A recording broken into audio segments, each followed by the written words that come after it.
Napanatili ng severe tropical storm Gorio ang kanyang lakas habang kumikilos patungong West Philippine on west-northwest direction ng Philippine Sea. Huling namataan si Gorio sa layong 710 kilometro east of extreme northern Luzon. Taglay ang lakas na hangin 110 kilometro bawat oras malapit sa gitna. Ang pagbugso nito umaabot ng 135 kilometers per hour habang kumikilos pa kanluran, hilagang kanluran sa bilis na 25 kilometro bawat oras. Ayon sa pag-asa, posibleng umakyat pa sa typhoon category si Gorio bago ang inaasaang paglandfall nito sa Taiwan sa Miyerkules ng hapon, kasunod ng pag-exit sa PAR o teritoryo ng Pilipinas Miyerkules naman ng hapon.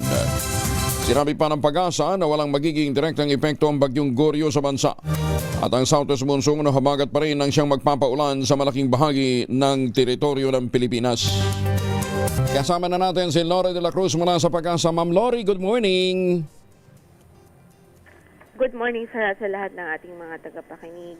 Ngayon nga po ay huling nakita si Typhoon Gorio sa layong 755 kilometers silangan po yan na Isayat Batanes. Taglay ang lakas ng hangin, umaabot po sa 120 kilometers per hour near the center at Gasones na umaabot po sa 150 kilometers per hour. So nasa typhoon category ito.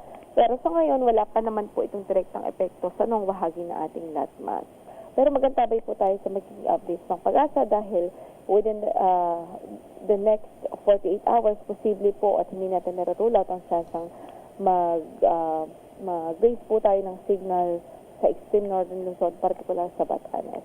Sa ngayon ay habagat ang nakaka-apekto sa bansa. Nagdudulot po ito ng mga pagulan sa Mimaropa region, Western Visayas, Negros Island region, maging sa Zamboanga Peninsula.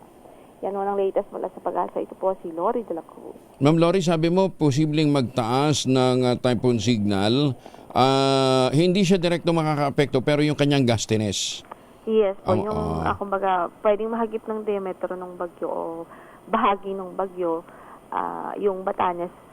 Anong speed niya nga uli ngayon? Ngayon po ay pakanluran sa bilis na 25 kilometers per mabilis hour. pa rin. At least hindi na nagbababad ng husto.